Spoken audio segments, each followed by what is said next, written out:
They will regret this. Someone left her bleeding on the casino floor, and they did it on purpose. When Lorenzo Ricci sees the bruises in his private room, his voice drops to a promise that freezes the air. They'll regret this. But by sunrise, the city starts losing men, and the real question is who disappears first. I've been invisible for 6 months. That's the truth of working in a place like Lorenzo Ricci's casino. You learn to glide through the halls like a shadow, essential but unseen. My hands wipe down mahogany tables that shimmer under crystal chandeliers I could never dream of owning, scrub away lipstick stains from velvet couches, and polish slot machine handles that hum with the promise of fortune or ruin. The casino stretches across sprawling floors of Las Vegas excess, all gold accents and mirrored walls and roulette wheels that spin like fate's indifferent hand. Lorenzo Ricci himself is a force I've learned to anticipate. I hear his footsteps on the marble, clipped, commanding, and know to melt into the background. I catch glimpses of him through half-open doors, dark hair swept back with precision, tailored suits that command respect, and eyes like polished obsidian that never settle on someone like me. He conducts business in his private suites with men who murmur in coded Italian and vanish through hidden exits. I clean up after them, empty ashtrays heavy with the scent of imported tobacco, collect discarded chips still warm from high-stakes games. I don't ask questions. That's not my place. My place is to fade away. The only anchor in this glittering facade is the routine that keeps me afloat. I finish my shifts in the dead of night, slipping out through the service corridors to catch the last bus back to my tiny studio in the outskirts, where the walls are thin enough to hear the neighbors' arguments and the rent devours half my pay. It's mine though, barely held on to. I take the graveyard hours when they're offered because I need every cent. Because the weight of starting over in a new country doesn't lift on its own. Because my credentials in emergency medicine, earned through nights in a hospital back home, mean nothing here without the right papers, and the legal battles to practice again have drained what little I had left. I navigated immigration hurdles that should have broken me, accepted fees that bordered on extortion, and learned to thrive on instant noodles and fleeting optimism. So I clean.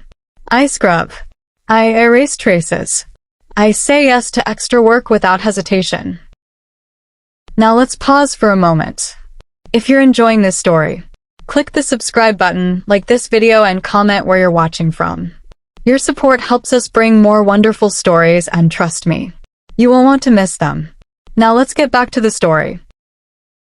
Thursday night, the digital clocks on the slot machines blink 2 a.m. as I finish sanitizing the high roller lounge.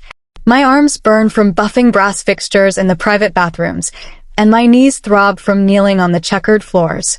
October in Vegas means the air outside carries a chill that seeps through the doors, and through the massive windows, I watch neon lights blur and the distant rain starting to fall. No one lingers to chat. My shifts don't overlap with the glamorous crowd, but I double-check my locker, grabbing my worn jacket before heading out. The casino feels quieter at this hour, the usual clamor muted to a low buzz. I told myself I'd be fine walking the back halls alone. The place is supposed to be secure. This is Lorenzo's domain, after all, and I've overheard the rumors about what that entails. Control. Loyalty. Boundaries guarded by men in sharp suits. Tonight, though, a nagging text from my landlord about overdue rent had me distracted, swearing under my breath as I hurried toward the employee exit. 3 corridors. That's all it was. 3 corridors from the main floor to the back door. I've navigated them countless times, often solo when the shifts run long. The building was meant to be empty now, save for security. I kept my head down, focused on the familiar path, counting the doors like a mantra. The poker room. The vault access. The storage closet with the flickering light. 2 figures emerged from a side alcove, blocking the hallway ahead. I halted, pulse spiking in my throat. Evening, one said. Hispanic guy mid-30s, with a buzz cut and a coat that hid his build. His partner was slimmer, quieter, watchful. Evening, I replied, trying to sidestep them. The first man moved, staying in my way. In a rush. Just heading out. My tone stayed even, but my mind catalogued exits. The slimmer. One circled behind, sealing me in. My gut twisted. "I don't want problems," I said. "No problems." The first man grinned, but it was sharp. "Just your bag. And that phone." Options flashed. Yell, but echoes in empty halls? Bolt, but trapped? Resist, against odds like these? With trembling fingers, I slid my shoulder bag off and extended it. He snatched it, dug through, claimed my wallet. Then eyed me. "Phone." I fished it from my pocket. My link to the outside, my reminder app, my emergency contact. Smart choice. He pocketed it, then his gaze snagged on my uniform, peeking under my jacket. Plain black shirt with the casino subtle emblem stitched on the sleeve. "Hold up." He leaned in, rain from outside dripping off him. "You work here?" For the Italian. Dread iced my spine. "No." Liar. He seized my collar, jerking me close. "I've seen that mark. You clean for Ricci, right?" "I'm just maintenance," I pleaded. "I don't know details. I just wipe floors." "Please." "Just maintenance." His laugh grated. "Well, just maintenance, you're gonna carry a note for us." The first blow slammed from the side, cracking my jaw. Agony flared like fire, and I reeled.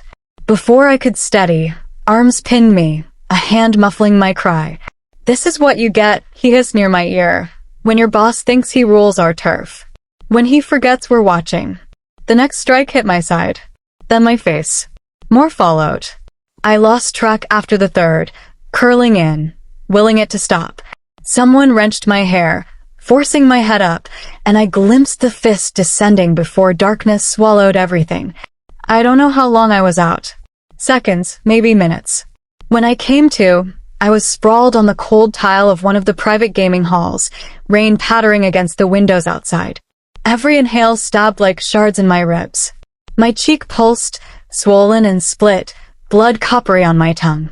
The metallic taste pulled me back to those frantic ER shifts back home, where I'd stemmed bleeds and stabilized chaos, skills I couldn't use anymore, not since the borders closed and the papers tangled. But old habits die hard. Even here, sprawled on the unforgiving tile, my mind snapped into assessment mode. First, airway. Clear. I could breathe, though each inhale felt like broken glass grinding in my ribs. Second, bleeding. My lip was split, blood trickling warm down my chin, but the flow was steady, not arterial. I pressed the sleeve of my jacket against it, applying firm pressure without panicking. Third, consciousness. I was awake, oriented, knew my name, the date, the fact that I'd just been beaten for working in the wrong place. Possible concussion from that last blow, but my vision wasn't tunneling yet. Good. Stay alert. I rolled slowly onto my side, curling to protect my torso, and forced my good eye open wider. The hallway I'd been in was gone. They'd dragged me, how far? Into one of the private gaming rooms. I recognized it instantly. The VIP Baccarat lounge reserved for Lorenzo Ricci's inner circle. Crystal chandeliers hung low overhead, their light fractured into 1,000 soft prisms across the green felt tables and polished brass rails. Slot machines lined the far wall, their screens dark and silent now, but the air still carried the faint hum of electricity, mixed with the lingering scent of expensive cologne and cigar smoke. Why here? The question cut through the pain like a scalpel. This wasn't random. They'd taken my bag, my phone, but left me alive, and in his room. A message. My bruised body as the ink, scrawled across his territory. I pushed up to sitting, biting back a groan as fire lanced through my side. Probable cracked ribs, 2, maybe 3. Nothing punctured, or I'd be drowning in blood by now. My face throbbed in rhythm with my pulse. Cheekbone swollen, eye half shut, jaw aching where the first punch landed. I probed gently with trembling fingers, cataloging the damage. No fractures I could feel, but the bruising would bloom spectacularly by morning. I'd seen worse in the ER, domestic cases, bar fights, gang initiations, but never worn it myself. Keep moving, Esmeralda. Shock sets in if you stay still. I used the edge of a roulette table to haul myself upright, legs shaking but holding. The room spun for a moment, then settled. Mirrors lined one wall, reflecting infinite versions of me, disheveled auburn hair matted with sweat, uniform torn at the collar, blood staining the black fabric like spilled wine. I looked small against the opulence. Invisible no more. Footsteps echoed in the corridor outside, distant, hurried. Security? Or them coming back to finish it? No, these were different. Multiple sets, purposeful. I froze, heart hammering. The door was ajar. They'd left it that way on purpose. I scanned for exits. Main door behind me, service panel to the side, locked from the inside during off hours. No weapons in sight, just chips scattered on a table like forgotten confetti. I could hide, slip under a table, but what then? Wait to be found like discarded trash? No. I straightened as best I could, leaning against the table for support. If this was a message for Lorenzo Ricci, let him read it clearly. I wouldn't cower. The pain sharpened everything. The cool marble under my palms, the faint jazz melody still piping through hidden speakers, the way the chandeliers cast golden halos on the floor. Beautiful and merciless, just like the man who owned it all. More footsteps now, closer, deliberate. One set standing out from the rest. Measured. Unhurried. The kind that silenced rooms without a word. I lifted my chin, tasting blood, and waited for the door to open. The door swung open without haste, as if the room itself had been waiting for permission. Lorenzo Ricci stepped in first, alone for a moment before two men in dark suits flanked him from the corridor. The overhead chandeliers caught the sharp lines of his face, high cheekbones, shadowed jaw, hair swept back with that effortless precision I'd only ever glimpsed from afar. His suit was midnight black, crisp even at this hour, the white shirt beneath it stark against his skin. A faint tattoo peeked at the edge of his collar, dark ink against olive tone. He moved like the casino belonged to him in a way deeper than ownership. Every step claimed the space. His eyes, cold, obsidian, unreadable, found me immediately. I was still leaning against the roulette table, blood drying on my lip, one hand braced on the felt to keep upright. The room felt smaller with him in it. The air thicker. He didn't rush forward, didn't gasp or curse. He simply stopped a few feet away and studied me the way a man might examine a cracked vault door, clinically, calculating the breach. The silence stretched. His men hovered near the entrance, silent shadows. Finally, he spoke. Voice low, controlled, with that faint Italian cadence I'd heard echoing through walls. Who did this? I swallowed, tasting copper. My instinct was to minimize, to disappear again. I fell. In the corridor. It's nothing. His gaze sharpened, cutting the lie clean in half. He tilted his head slightly, taking in the split lip, the swelling around my eye, the way I favored my left side. Not pity. Assessment. Evidence. Don't, he said quietly. The single word carried more weight than a shout. One of his men shifted, but Lorenzo raised a hand without looking back. They froze. He closed the distance slowly, stopping just close enough that I could smell his cologne. Something expensive, dark, with notes of cedar and smoke. Close enough that the chandelier light fractured across his features, highlighting the controlled tension in his jaw. His hand rose, slow, deliberate, and I flinched before I could stop myself. But he didn't strike. His fingers, blood-stained already from whatever night he'd come from, hovered inches from my bruised cheek. He turned my face gently, examining the damage like a forensic expert. The touch was feather-light, but it burned. Who? He asked again. Softer this time. Dangerous.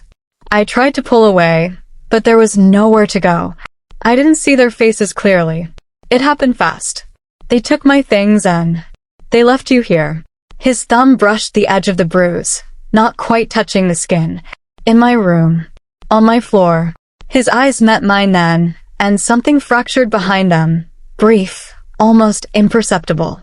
A crack in the ice. They knew where you worked, he said. It wasn't a question. I nodded once. His hand dropped, knuckles whitening as his fist clenched at his side. But his face remained composed. Terrifyingly so. Rage leashed so tightly it vibrated in the air between us. They'll pay for this. The words were spoken low, almost tender, as if promising me the weather tomorrow. But the promise carried the weight of bodies, of disappearances I'd heard whispered about in staff corridors. By sunrise, men would vanish because of this moment. He turned to his men, voice still quiet. Find the cameras. Every corridor, every exit. Names. Faces. Connections. Now. They nodded and vanished into the hallway, footsteps retreating like obedient ghosts. Lorenzo looked back at me. The fury was still there, banked but burning. Not sympathy. Not kindness. Something far more dangerous. Ownership. You're coming with me, he said. Not a request. I opened my mouth to protest. Habit survival. But the words died. Because in his eyes, I saw it clearly. This wasn't about helping a beaten cleaner. This was about territory violated. A message answered. And I had become the reason. He shrugged off his suit jacket, draping it over my shoulders without asking. It swallowed me, heavy with his warmth and scent. Then he slid an arm behind my back, careful of the ribs, and guided me toward the door. I didn't resist. What would be the point? As we moved into the corridor, his grip steady but unyielding, I realized the shift had already begun. From invisible to marked. From survivor to something he now claimed. The power imbalance settled over me like the jacket itself, heavy, inescapable. And somewhere beneath the pain and the fear, a treacherous spark ignited, the knowledge that Lorenzo Ricci didn't make promises lightly. They would pay. And I was no longer just the message. I was the cause. The penthouse was high above the strip, far from the clamor of the casino floors. Floor-to-ceiling windows framed the city like a living painting, neon bleeding into dawn, lights flickering out one by one as the sky paled. I lay in a bed that felt too vast, sheet silk against my skin, the kind of luxury I'd only ever cleaned, never touched. A private doctor had come and gone in the night, summoned without explanation. He'd checked my ribs, applied ice packs, prescribed rest and painkillers I didn't take. Guards stood outside the door, silent. Interchangeable men in suits who nodded when I passed but never met my eyes. I hadn't slept. Every time I closed my eyes, I saw fists coming down, or worse, Lorenzo's face as he examined my bruises, that controlled fracture in his composure. Now, pale morning light crept across the room. I sat propped against pillows, a tray of untouched breakfast beside me, fresh fruit, coffee that smelled like heaven. My body ached in waves, but the pain was manageable. Familiar almost. I'd treated worse. Voices drifted from the adjacent study, low, clipped Italian mixed with English. The door was ajar, just enough for fragments to slip through. Rhea's crew. The two from the corridor footage, confirmed. A pause. Lorenzo's voice, unmistakable, even muffled. Calm. Surgical. Take the driver first. Quiet. No mess. My breath caught. Another voice, the middleman Torres, he's at the dock warehouse, unloading like nothing happened. Then he won't finish. Phones rang elsewhere in the suite, updates feeding in like tributaries to a river. Across the city, the unraveling began. At a construction site on the outskirts, a foreman glanced at his watch. His lead driver hadn't shown. Truck idled empty, keys still in the ignition. By the time he called, the phone rang unanswered. The man had vanished between home and work. No trace, no struggle. In a dimly lit bar that wouldn't open for hours, a regular enforcer's stool sat empty. His phone buzzed on the counter, ignored. Friends texted, then called. Nothing. His car was found later in an alley, door ajar, engine cold. At the docks, dawn painted the warehouses in soft gold. Crates waited half unloaded, pallets abandoned mid-stack. A crew boss shouted names into the echoing space. No reply. 2 men gone. Vehicles left behind, as if they'd stepped out for air and dissolved into the morning mist. Back in the penthouse, the voices continued. Connections to the Valdez family, cut them. Warehouses, routes, suppliers. All of it. No raised tones. No drama. Just orders, precise as incisions. Lorenzo dismantled them piece by piece. Not with chaos or gunfire in the streets. Surgically. Methodically. The kind of power that didn't need noise. I shifted on the bed, wincing as my ribs protested. One of the guards glanced in, checked I was still there, then retreated. More fragments. Bodies by noon if needed, but clean.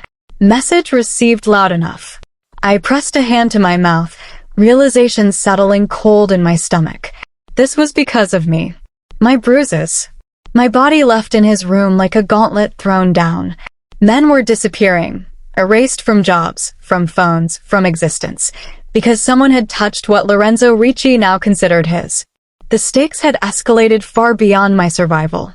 This was war, quiet and lethal, rippling across the city. And I was the spark. Fear coiled tight, not of his violence. I'd seen controlled rage before in ERs, in life. No, this was different. Fear of what I now represented. A reason. A weakness. Or worse, a weapon. As the sun crested fully, bathing the room in unforgiving light, I stared at the city below. Somewhere out there, men were vanishing because of one night. Because of me. And Lorenzo Ricci's promise was only beginning. A week passed in the haze of recovery. The bruises shifted from angry purple to sickly yellow. The swelling receded enough for me to see clearly again, and the ribs protested less when I breathed. Lorenzo's doctor returned twice, pronouncing me fit for light duties with a deference that unsettled me. No one asked what I wanted.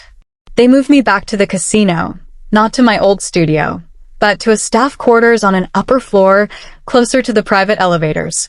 Cleaner, quieter, with a view of the strip that mocked my former invisibility. I returned to work on a Monday night, limited shifts as ordered. The moment I stepped onto the main floor in my uniform, freshly pressed, delivered without request, the air changed. Heads turned, then quickly away. Conversations hushed mid-sentence. A dealer I'd nodded to for months suddenly busied himself with chips. The housekeeping supervisor, a woman who'd once barked orders at me, now murmured, "Take whatever rooms you need, Esmeralda." No one said my name loudly. It floated in whispers, the woman from that night. The one under Ricci's eye. Guards appeared where they hadn't before. Not obvious at first. One lingering near the slot banks, another by the elevators. But they followed at a distance. Shadows with earpieces and blank expressions. Doors opened before I reached them. Service corridors cleared as I approached. I was untouchable. And it terrified me more than the beating. The first time Lorenzo came personally, it was late evening, the casino humming below peak hours. I was in one of the mid-level lounges, wiping down a bar that didn't need it, just to keep my hands busy. Footsteps, those measured ones, echoed behind me.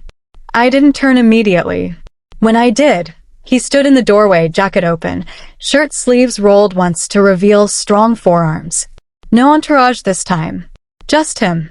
He carried a tray himself, covered dishes, steam curling faintly, a single red rose laid across the linen napkin. Simple, almost absurd in his hands. "You haven't eaten," he said. Not a question. I set the cloth down. "I'm fine." He crossed the room, setting the tray on the bar. Lifted the lids. Grilled fish, vegetables, something that smelled of herbs and home. My stomach betrayed me with a quiet twist. "Sit." I didn't. "I have work." His eyes met mine, dark, assessing. "They'll wait." The silence stretched.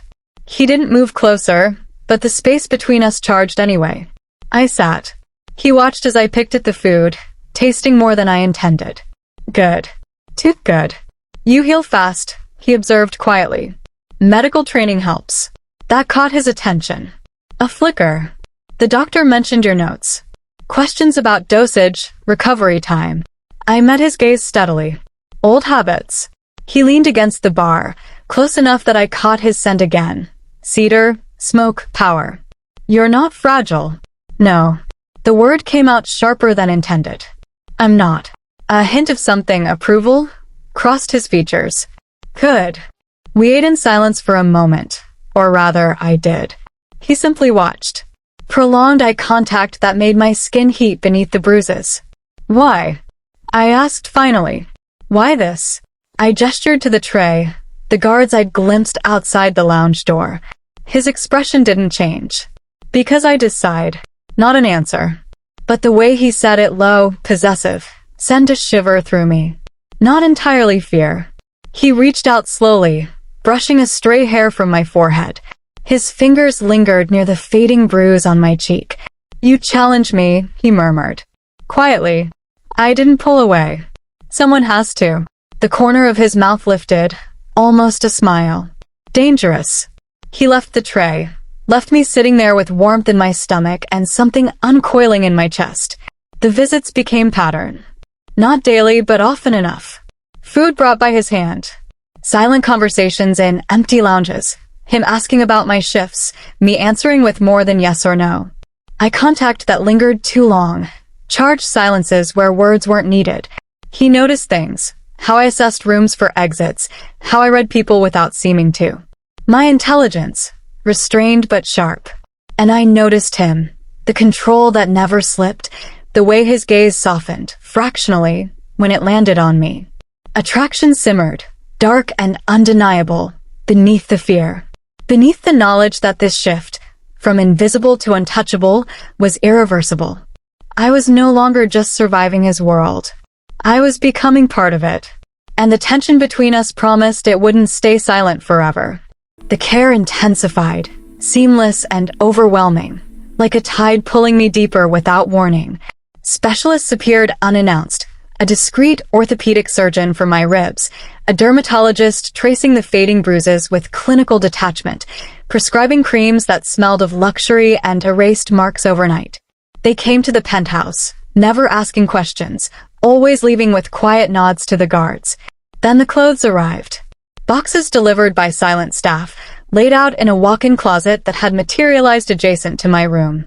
Silk blouses in deep crimson and black, tailored pants that fit as if measured in secret, dresses that whispered against skin, elegant, dark, romantic.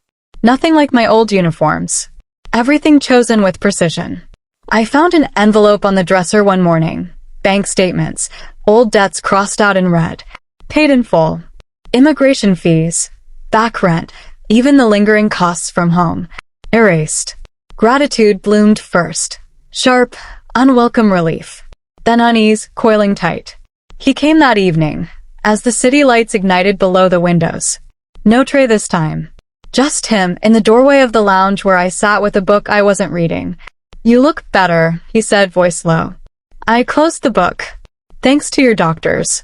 He crossed the room, stopping close. Too close. And the clothes. I glanced toward the closet.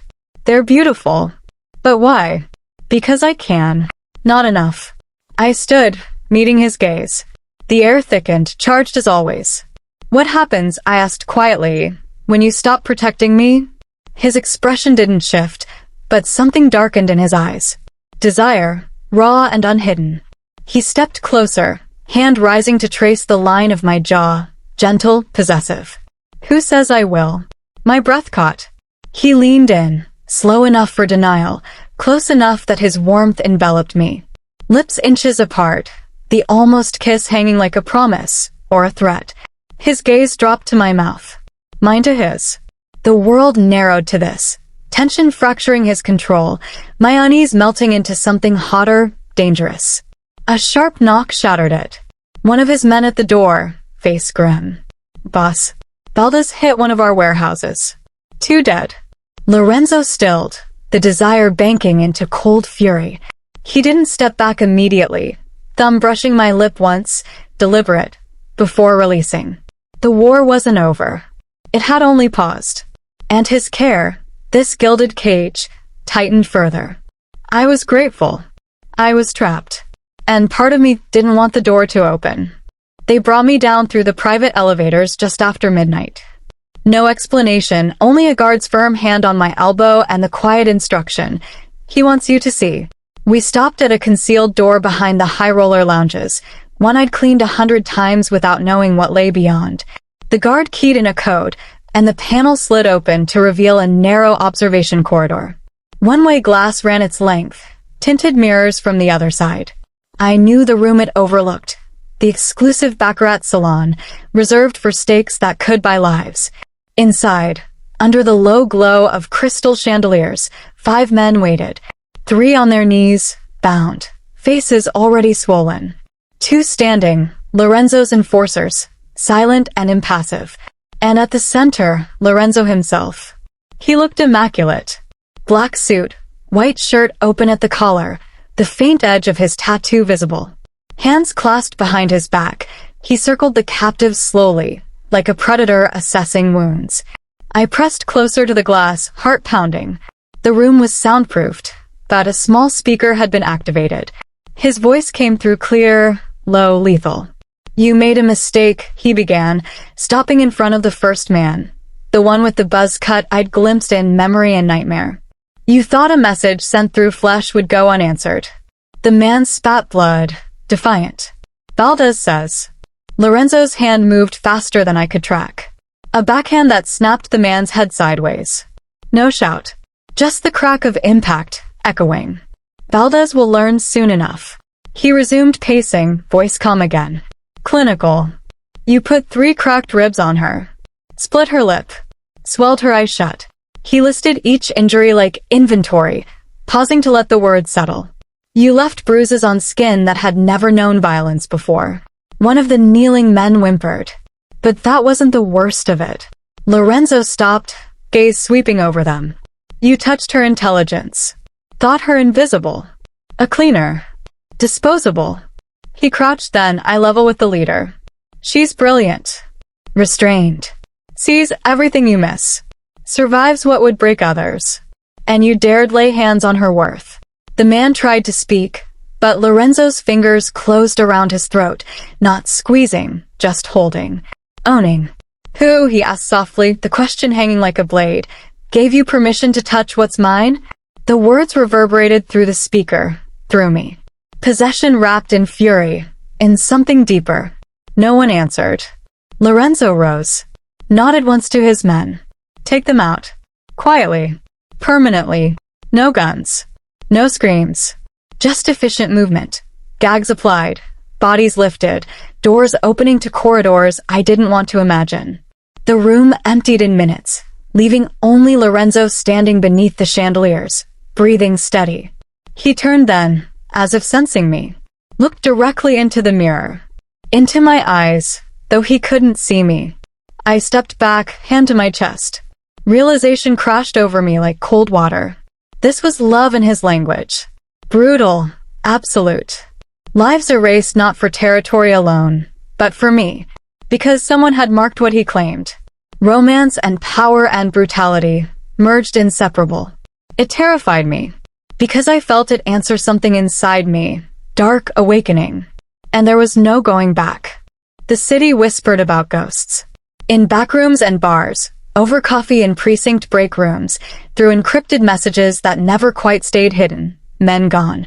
Drivers who never clocked in. Enforcers whose phones went dark.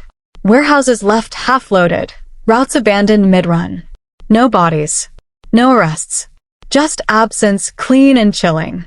The Valdez family reeled, publicly denying losses, privately scrambling. Rivals circled, sensing blood in the water. Lorenzo's empire stood untouched, stronger in the vacuum. I heard it all from the penthouse. Fragments carried by guards, by Lorenzo's quiet updates, by the news feeds he left open on screens. My survival had cost lives. Not 1 or 2. Dozens perhaps. Threads pulled until the rival web unraveled. I sat with that truth for days, turning it over like a blade. Guilt should have come, sharp, debilitating. But it didn't. I did not regret it. They had chosen to mark me, to use me as punctuation in their war. Lorenzo had answered in his language, and the cost was theirs. I chose to stay. No dramatic declaration. Just the quiet decision one morning, watching dawn bleed across the strip. I wasn't leaving, not running.